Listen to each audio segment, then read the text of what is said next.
Rutherford.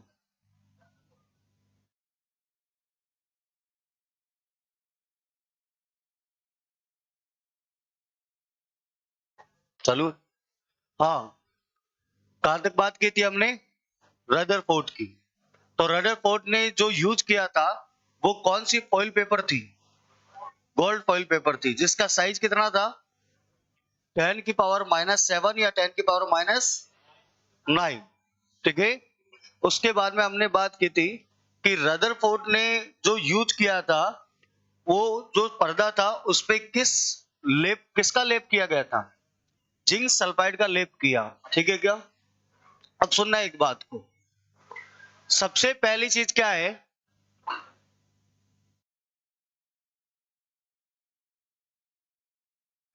जब Rutherford ने सबसे पहली बात करते हैं, इसने क्या क्या निष्कर्ष निकला, कंक्लूजन क्या निकाला, उसके बारे में थोड़ा लिखते हैं। सबसे पहले बताओ, रदरफोर्ड ने कितने कण में से कितने पार्टिकल भेजे? 12,000 या फिर 20,000 में से कोई एक कण क्या हुआ? वापस आया कितने डिग्री पर?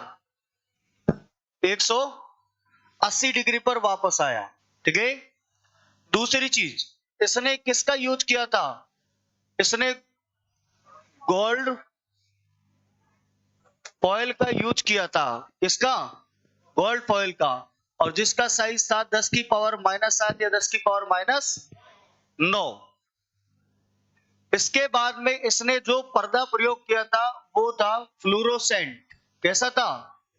फ्लोरोसेंट पर्दा था। और वो कौन से कलर का था? हरे कलर का था, जिसपे ZNS की क्या की थी? पॉलिश की गई थी।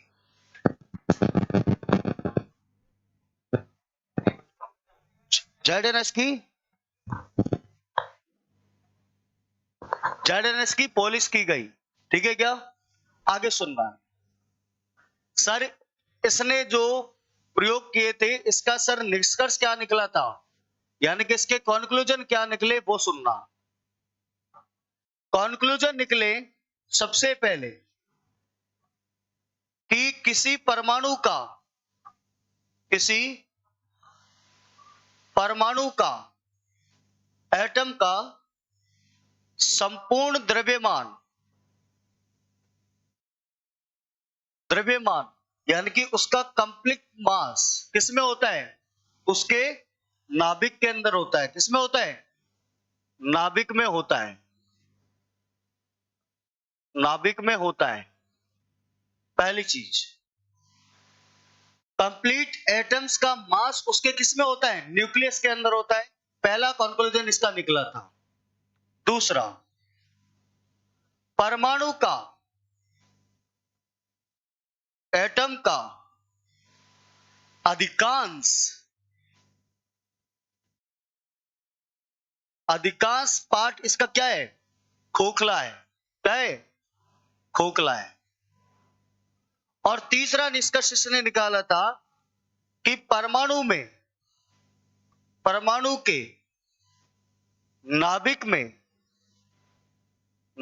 में क्या होता है? एक छोटा सा धनावेशित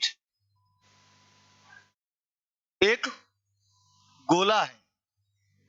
यानी कि परमाणु के नाभिक के अंदर कौन सा चार्ज होता है? मतलब प्लस चार्ज होता है। और संपूर्ण द्रव्यमान किसके अंदर होता है? नाभिक के अंदर होता है। किसके अंदर होता है? नाभिक यानी कि न्यूक्लियस के अंदर होता है। दूसरी चीज, एटम जो होता है उसका अधिकांश पार्ट जो होता है वो क्या होता है? खाली होता है। और बीच में एक ऐसा पार्टिकल होता है जो क्या होता है? चार्ज पार्टिकल होता है।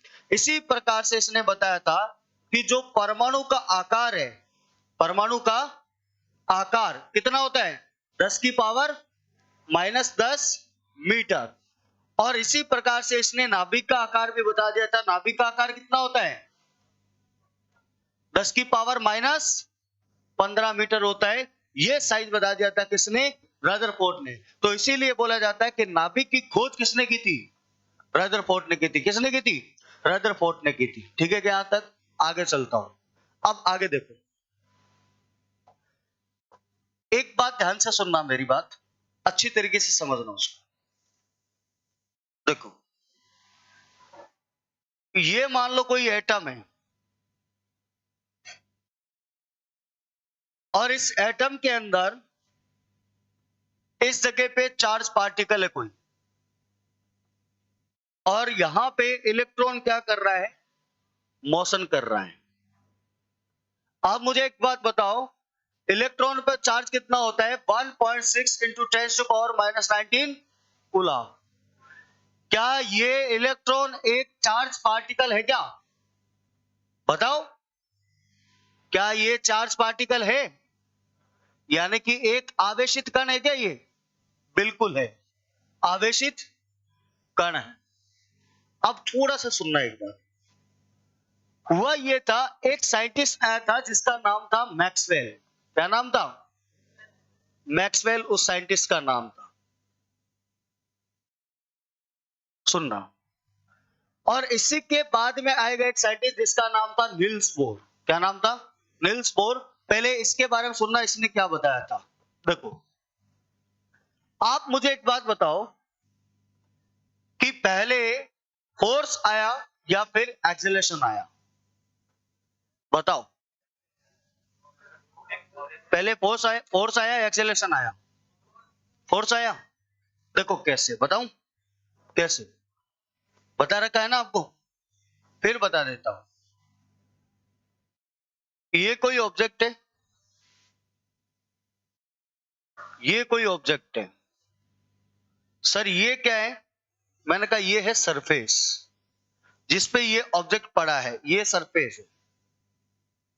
आप मेरी एक बात सुनना, इसका द्रव्यमान m है और ये ऑब्जेक्ट जब यहां से यहां आएगा तो इसका भी द्रव्यमान क्या होगा, सेम।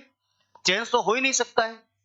अब एक बात बताओ, यदि मैं एक काम करता हूं, इस ऑब्जेक्ट का इनिशियल वेलोसिटी कितना है, जो 0।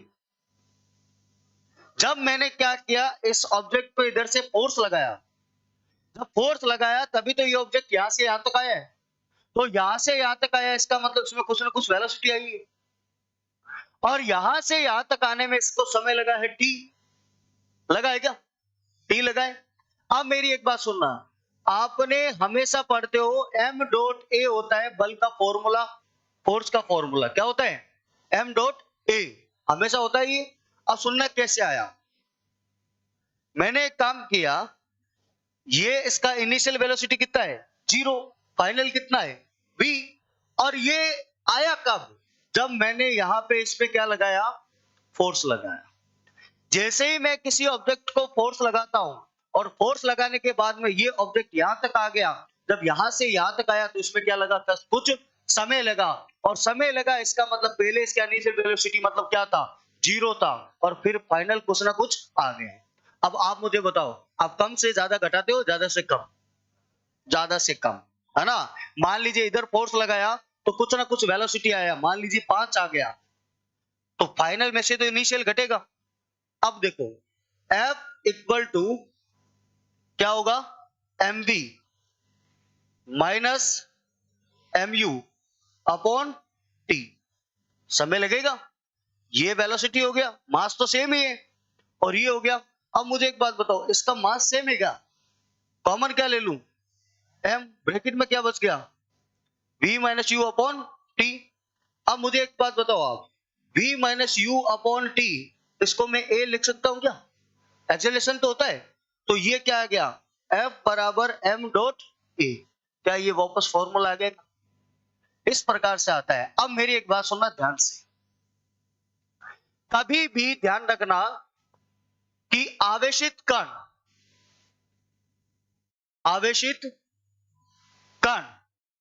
कोई चार्ज पार्टिकल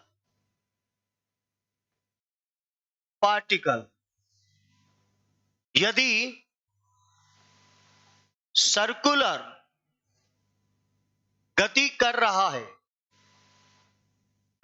है तो उसमें त्वरण होगा, यानी कि उसके अंदर क्या होगा, एक्सेलरेशन होगा।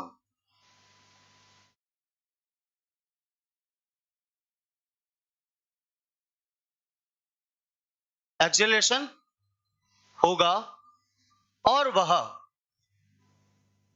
वह विकिरण यानी कि रेडिएशन उत्सर्जन करेगा। ये जो लिखा है ना, एक बार समझते रहो, खाली क्या लिखा है क्या नहीं उसको छोड़ो, ये समझो। अब ध्यान से सुनना एक बार, इसको हटा दूं, ये समझाने के लिए था खाली। देखो, आपको पता चल गया कि सर जब एक्सेलरेशन कब आया, जब किसी ऑब्जेक्ट पे क्या लगाया गया, फोर्स लगाया गया। इसका मतलब पहले फोर्स आया फिर क्या आया, एक्सेलरेशन आया। ठीक है क्या? अब मेरी एक बात सुनना ध्यान से, कभी भी कोई भी ऑब्जेक्ट अगर किसी सर्कुलर पाथ, वर्ताकार पथ पर अगर गति करता है तो हर बिंदु पर उसका वेग क्या होता है, बदलता है। कैसे बदलता है सुनना। ये पार्टिकल यहां है, अब मुझे आप एक बात बताओगे, जब ये यहां पार्टिकल्स होगा ऐसे, तो इसकी डायरेक्शन ये आएगी क्या? ये पार्टिकल मान लीजिए यहां पहुंच गया तो इसकी डायरेक्शन ये आएगी क्या? अगर ये पार्टिकल यहां पहुंच गया तो इसकी डायरेक्शन ये आएगी क्या? अगर ये पार्टिकल यहां पहुंच गया यहां आएगी, और ये पार्टिकल यहां पहुंच गया तो यहां आएगी। कहने का मतलब क्या है कि अगर सर्कुलर पाथ पे कोई भी पार्टिकल, कण कुछ भी गति कर रहा है तो उसके हर एक बिंदु पर डायरेक्शन में क्या आता है, बदलाव आता है। इसमें देखो डायरेक्शन क्या बता रहा है, ईस्ट। इसमें क्या बताने लगा, इधर नॉर्थ दिखा रहा है और इधर क्या दिखा रहा है, नॉर्थ वेस्ट। यहां क्या दिखा दिया, वेस्ट, और यहां क्या दिखा दिया, साउथ। हर एक पॉइंट पे डायरेक्शन चेंज हो रही है, और जब डायरेक्शन चेंज होती है इसका मतलब क्या होता है, वेग में परिवर्तन। क्या होता है, वेग में परिवर्तन, यानी कि चेंज इन वेलोसिटी। और जब वेग में परिवर्तन होता है इसका मतलब उस कण के अंदर क्या है, एक्सेलरेशन है। क्या है, एक्सेलरेशन है, यानी कि त्वरण है। और जब किसी कण यानी कि चार्ज पार्टिकल, आवेशित कण, ये लिखा है वो चार्ज पार्टिकल, यदि सर्कुलर पाथ पे गति कर रहा है तो उसकी क्या होगी, डायरेक्शन चेंज। और डायरेक्शन चेंज होगी इसका मतलब उसके वेलोसिटी में क्या होगा, चेंज। और वेलोसिटी में चेंज होगा तो क्या होगा, उसमें त्वरण होगा। और जब ये घूमता रहेगा तब रेडिएशन क्या करता है, एक्सीलरेशन करता है, यानी कि उत्सर्जित करता है। ये बताया था मैक्सवेल ने। ये एक बात बताई थी अच्छी, लेकिन एक और बात बताई थी इसने, वो गलत बता दी थी। क्या बताई थी सुनना। इसने सेकंड बात बोली थी, आप एक बात बताओ कि इलेक्ट्रॉन जो होता है सर, इसके अंदर आप बता रहे हो ये चार्ज पार्टिकल है, मैंने कहा बिल्कुल है, यस या नो है। अब जब चार्ज पार्टिकल होगा इसका मतलब इसके अंदर एनर्जी है, इसके अंदर एनर्जी है ना, इसके अंदर एनर्जी है। आवेश क्या होती है, एक प्रकार की ऊर्जा है, एनर्जी है। देखिए सर, अगर इसकी एनर्जी खत्म हो गई, सपोज करो जब ये मोशन कर रहा है और एक समय पे इसकी एनर्जी खत्म हुई और ये किसमें गिर जाएगा, नाभिक में गिर जाएगा, यानी कि न्यूक्लियस में गिर जाएगा। परंतु ऐसा संभव नहीं है। इसकी कमी को पूरा करने के लिए कौन आया, जिस साइंटिस्ट का नाम था नेक्स्ट, निल्स बोर। कौन आया, निल्स बोर। इसने ये बात गलत बता दी थी। क्या बताई थी कि वृत्ताकार सर्कुलर पाथ पर, सर्कुलर पाथ पर गति करता हुआ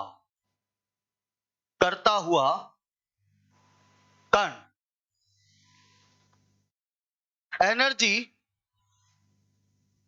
लॉस करेगा तथा अंततः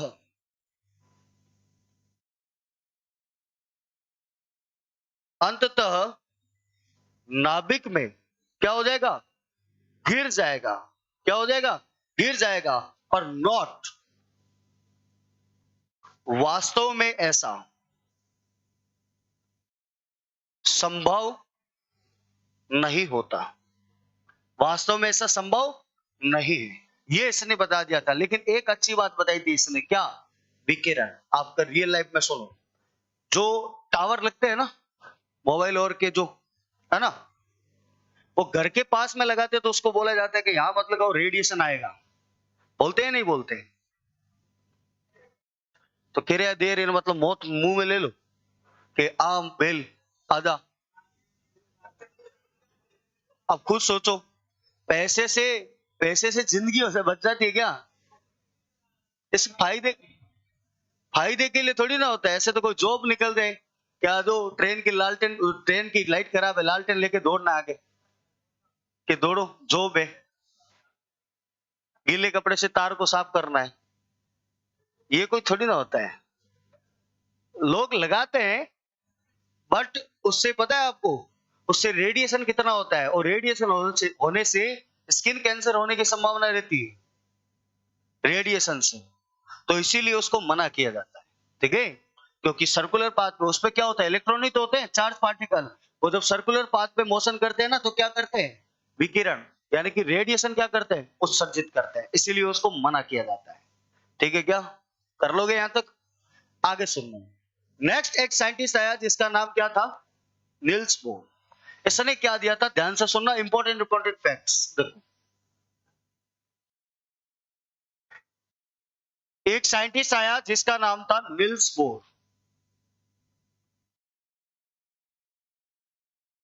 इस नील्स बोर ने क्या कहा था, सबसे पहले तो इसने एक ही बात बोली थी जो इस बात का खंडन कर दिया कि नाभिक में गिर जाएगा। इसने क्या बोला था, ध्यान से सुनना। सबसे पहली बात कि इलेक्ट्रॉन वृत्ताकार पथ पर यानी कि सर्कुलर पाथ पर या किसी सेल में यानी कि किसी कक्षा में गति करता हुआ अगर मोशन कर रहा है, गति करता हुआ, ना तो एनर्जी गेन करेगा यानी कि ऊर्जा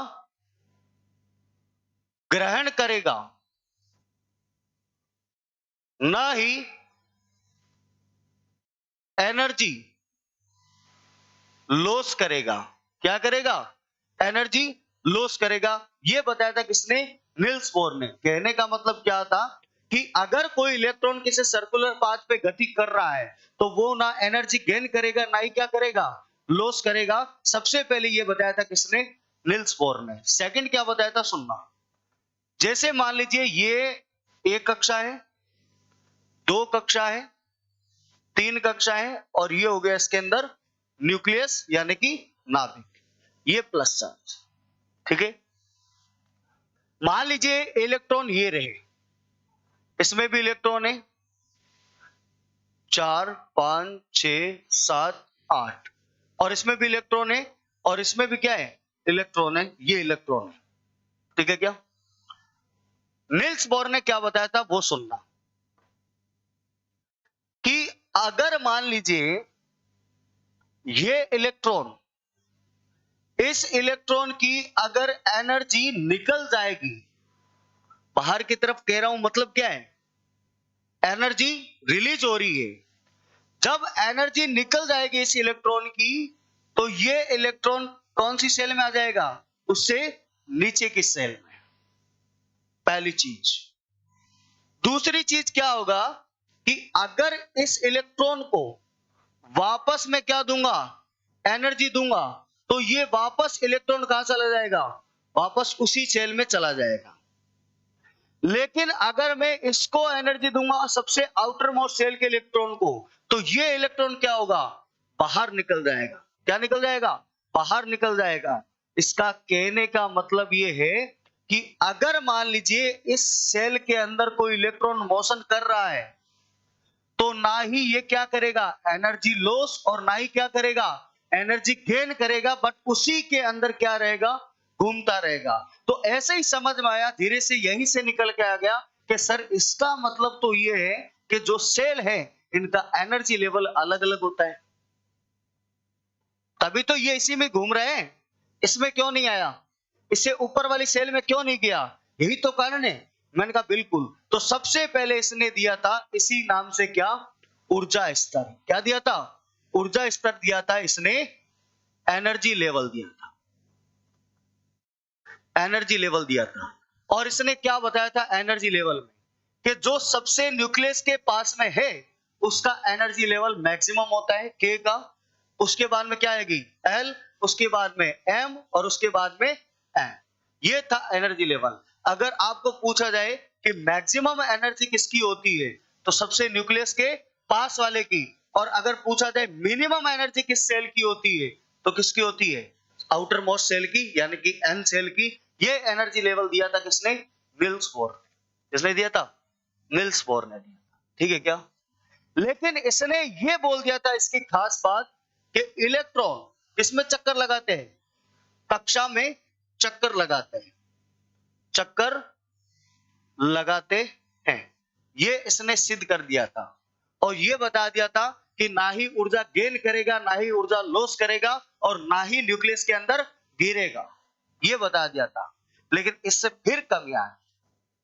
फिर कमी क्या आई कि सर ये जो इलेक्ट्रॉन घूम रहा है, इलेक्ट्रॉन घूम रहा है, यहां पे एक फॉर्मूला आपको दिया था, मैंने बताया था कि 2n²। याद है?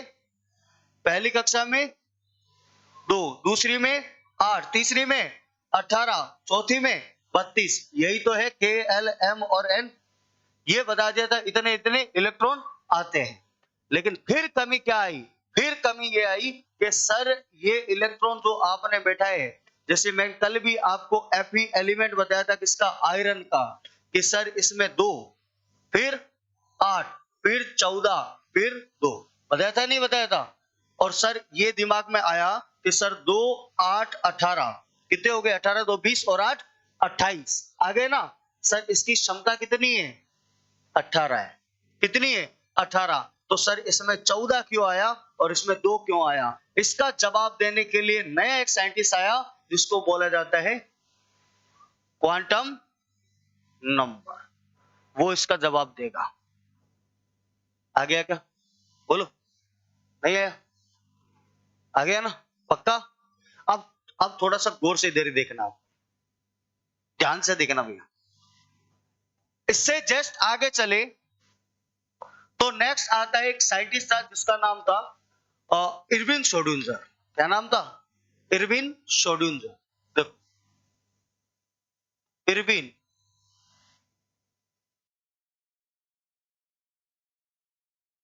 श्रोडिंगर। सर ये क्या था? मैंने कहा इसने मॉडल दिया था कौन सा? Quantum number. कौन सा दिया था? Quantum number. पूछा जाएगा क्वांटम नंबर किस साइंटिस्ट ने दिया था? Irwin Schrodinger. अब क्या दिया था, कैसे दिया था, उसको समझना। इसने बोला था कि इलेक्ट्रॉन जो होता है, इलेक्ट्रॉन नाम की कोई चीज नहीं होती। बोल दिया था, जच गई। हो सकता लड़के आया होगा घर से। फिर इसने एक और बात बोला। अब सारे साइंटिस्ट तो थे ना जिन्होंने इतना यहां तक लेके आए, वो सारे से गहरे गहरे देखने लगे। जैसे ही बोला ना कोई इलेक्ट्रॉन नहीं होता है, अब भाई घबरा गया कि रुको रुको, इलेक्ट्रॉन होता है। फिर बोल दिया होता है, कि ये क्या तरीका है? फिर पहले बोला था कि इलेक्ट्रॉन नाम की कोई चीज ही नहीं है, फिर बोला था इलेक्ट्रॉन होता है, फिर बोला क्या कि इलेक्ट्रॉन जो होता है ना वो एक होता है कि एक तो कण है, यानी कि एक क्या है? पार्टिकल है, और एक सर क्या है? तरंग है, यानी कि क्या है? वेव है। मतलब ये बहुत माइंडेड था। माइंडेड कैसा था? देखो ये रहा, इलेक्ट्रॉन कण है क्या? अवशिष्ट कण। कण भी बोल दिया, और ये देखो विकिरण उत्सर्जित करता है, तरंग भी बोल दिया। दिमाग देखो। और अपना ही टांग रख दी पहले कि कोई इलेक्ट्रॉन होता ही नहीं है। हाँ सही, ठीक है। अब इससे आगे चले तो देखा, सुनना ध्यान से, quantum number. Sir quantum number को समझने के लिए पहले समझना पड़ता है हमको इसका अध्ययन बिंदु। अध्ययन बिंदु का मतलब क्या होता है समझना। जैसे मान लीजिए मैं लिखता हूं राजस्थान, कोई व्यक्ति है, मैंने बोला वो राजस्थान में मिल जाएगा, तो एक जना हंस के बोला पागल है कहीं, सही बता कहाँ है। मैंने कहा चल तेरे पे दया आती है, मैं बता देता हूँ, बीकानेर। बता दिया। अब फिर वो हंसने लगा, वो के बीकानेर में कट ढूंढू मैं, इतना तो मोहल्ला है। तो मैंने बोला भैया तेरे को वो एक काम कर, तेरे को मिल जाएगा वो जैन अलायंस। बोल दिया उसको। अब एक बात सुनना, ये जो लिखा है ना मैंने राजस्थान, सर ये क्या है? मैंने कहा ये है सेल। क्या है? सेल यानी कि कक्षा, पहली चीज। सर फिर ये क्या है बीकानेर? मैंने कहा इसको बोलते हैं भैया सब शहर। सर उप कक्षा। मैंने कहा ठीक है। सर ये क्या है? मैंने कहा इसको बोला जाता है ऑर्बिटल। क्या बोलते हैं इसको? ऑर्बिटल बोलते हैं। यानी कि ये क्या होता है? कक्षक होता है। क्या होता है? कक्षक। सर एक बात बताओ, यहां पे आप मुझे खुद बताओ, जो व्यक्ति था वो इन तीनों में से मैक्सिमम कहां होने की संभावना है, पॉसिबिलिटी है? वहां है ना। तो यही बोला गया था कि ऑर्बिटल में इलेक्ट्रॉन होने की सर्वाधिक, मैक्सिमम, सर्वाधिक संभावना है। क्या है? सर्वाधिक संभावना है, यानी कि मैक्सिमम पॉसिबिलिटी होती है कहां पे इलेक्ट्रॉन होने की? ऑर्बिटल के अंदर, कक्षक के अंदर। ठीक है क्या? ठीक है, चलो आगे। चल अब सुनना, आगे चले तो इससे आया सर नेक्स्ट आ गया कि क्वांटम नंबर, उसके बारे में समझना। इसको बहुत ध्यान से समझना भैया, बहुत ही ध्यान से। क्वांटम नंबर, सर पहली चीज ये क्वांटम नंबर बताता क्या है? मैंने कहा क्वांटम नंबर हमको बताता है सबसे पहले तो इलेक्ट्रॉन की गति, यानी कि वो कैसे मोशन कर रहा है। दूसरा, इलेक्ट्रॉन का चक्रण, यानी कि उसका स्पीड। सर और क्या बता रहा है? मैंने कहा ये बता रहा है इलेक्ट्रॉन की दिशा, यानी कि उसकी डायरेक्शन। सर और क्या बता रहा है? मैंने कहा ये बता रहा है इलेक्ट्रॉन की ऊर्जा। क्या बता रहा है? इलेक्ट्रॉन की ऊर्जा, यानी कि उसकी एनर्जी। तो ये बताता है कौन सा? Quantum number. क्या बताता है? Quantum number. अब बात क्या आती है? सेकंड, इधर समझते रहना, इसको लिखना मत एक बार, ठीक है? देखो सर ये क्वांटम नंबर जो होते हैं ये कितने प्रकार के होते हैं? टाइप्स, प्रकार। मैंने कहा ये क्वांटम नंबर होते हैं 4 प्रकार के। कितने प्रकार के? 4 प्रकार। सर पहला कौन सा होता है? मैंने कहा पहला होता है भैया इसके अंदर जिसको बोलते हैं मुख्य क्वांटम संख्या। मुख्य क्वांटम संख्या। Sir principal quantum number, principal quantum number पहला। सर दूसरा कौन सा होता है? मैंने कहा इसके अंदर दूसरा जो होता है क्वांटम नंबर उसको बोला जाता है कोणीय संवेग क्वांटम संख्या। कोणीय संवेग क्वांटम संख्या, यानी कि एंगुलर मोमेंटम। एंगुलर मोमेंटम दूसरी। सर तीसरी कौन सी होती है? मैंने कहा तीसरी होती है उसको बोला जाता है चुंबकीय क्वांटम संख्या। चुंबकीय क्वांटम संख्या, और इसको बोला जाता है magnetic quantum number. Magnetic quantum number. Sir चौथी कौन सी होती है? मैंने कहा चौथी होती है चक्रण क्वांटम संख्या, यानी कि स्पिन क्वांटम नंबर। ये 4 प्रकार की होती है। एक एक चीज को समझते रहना।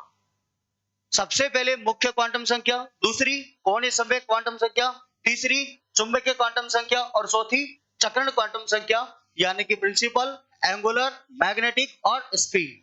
4 प्रकार की क्वांटम संख्या होती है। ठीक है क्या? अब मेरी एक बात सुनना ध्यान से। सर मुख्य क्वांटम संख्या जो है इसको किससे डिनोट किया जाता है? मैंने कहा इसको किया जाता है भैया स्मॉल एन से। किससे? Small N.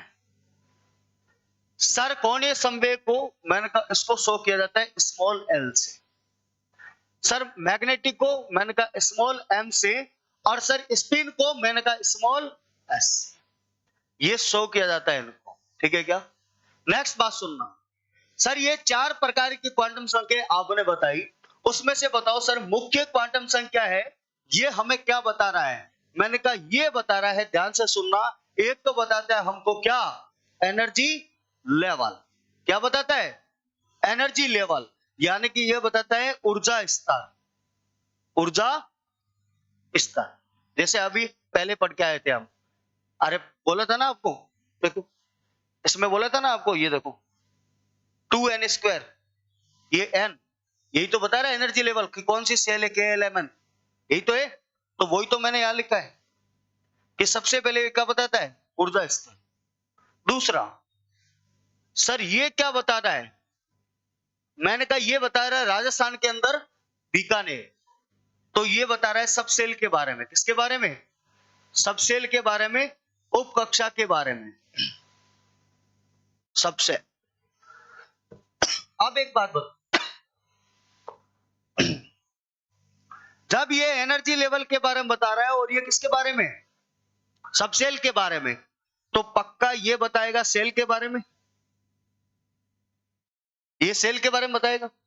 ये किसके बारे में बताएगा? सब सेल के बारे में। और इसी के साथ में ये बताता है कक्षा की, कक्षा की का आकार। क्या बताता है? कक्षा की आकृति। कैसे बताता है अभी बताऊंगा आपको एक एक करके।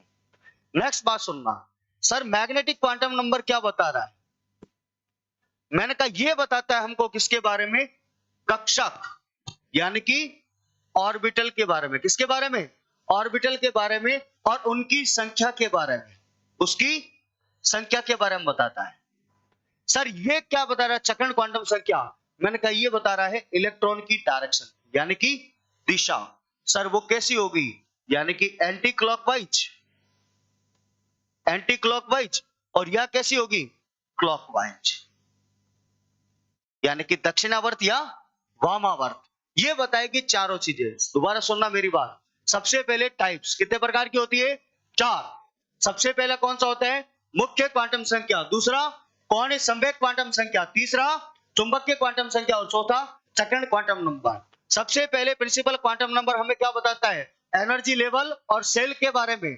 उसके बाद में क्या बताता है? एंगुलर मोमेंटम, उपकक्षा और कक्षा की आकृति के बारे में। और चुंबकीय क्वांटम संख्या क्या बता रहा है? कक्षक, यानी कि ऑर्बिटल और नंबर ऑफ ऑर्बिटल। और चौथा स्पिन क्वांटम नंबर क्या बता रहा है? इलेक्ट्रॉन की डायरेक्शन, यह क्लॉकवाइज है या एंटी क्लॉकवाइज है। अब मेरी बात सुनना ध्यान से। सर सब सेल क्या होती है? मैंने कहा आपको भी पता है कि सर सेल जो है ना, इसको तो हम क्या लिखते हैं सर? सेल होती है सर K, L, M और N, यही तो होती है। सर सब सेल क्या होती है? मैंने कहा सब सेल होती है भैया SPDF।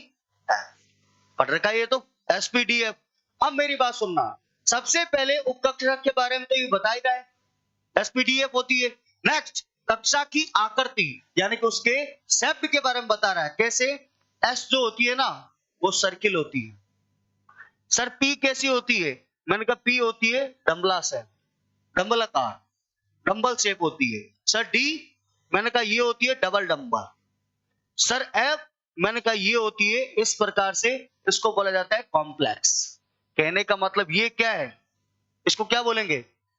Spherical, spherical. सर ये क्या होती है? मैंने कहा डंबल। सर ये क्या है? मैंने कहा डबल डंबल, डबल डंबल। और सर ये क्या है? मैंने कहा इसको बोलते हैं कॉम्प्लेक्स। क्या बोलते हैं? कॉम्प्लेक्स, यानी कि जटिल। और ये बताते हैं किसके बारे में? कक्षक के बारे में। इससे जस्ट पहले मैंने आपको लिखा था यहाँ पे, ये राजस्थान क्या है? सेल, उसके अंदर उपकक्षा, उसके अंदर क्या होगा? कक्षक, और उसके अंदर पाया जाएगा कौन? इलेक्ट्रॉन। कौन पाया जाएगा? इलेक्ट्रॉन। कल मेजर जो है इसकी ऐसे रिलेट करके बताऊंगा आपको। देखो, रिलेट करके बताऊंगा कि इस n से l कैसे निकलेगा, l से m कैसे निकलेगा, इस n से m कैसे निकलेगा और इस n से l कैसे निकलेगा, क्या इसकी वैल्यू मानी जाती है जिससे ये मान निकलते हैं। उसके बाद में इससे मेजर क्वेश्चन कैसे आएगा, आपके दिमाग में ये चल रहा होगा। मैंने कहा मेजर क्वेश्चन आएगा 1s2, 2s2, 2p2, 2p6, ये जो नहीं होते 3st, ये सारे तब आपको समझ में आएंगे। कैसे समझ में आएंगे, एक एक कॉन्सेप्ट को बहुत गहराई से समझना भैया, और कल की वेरी मोस्ट इंपोर्टेंट क्लास से ध्यान रखना, स्किप मत करना। पहले कह रहा हूं भाग गए तो फिर क्वांटम नंबर चला गया। मैं आपको फिर कह रहा हूं, देखो धातु अधातु तो रट के भी चल जाएगी, ठीक है, लेकिन क्वांटम नंबर हो गए, केमिकल रिएक्शंस हो गई, पीरियोडिक टेबल हो गई, और इसके अंदर हाइड्रोकार्बन हो गए, ये भैया बहुत अलग चीज है। इसीलिए कह रहा हूं ये बहुत ध्यान से समझना। कल ये क्वांटम नंबर आपको कंप्लीट पूरा करा दूंगा एक ही क्लास के अंदर, ठीक है। धन्यवाद।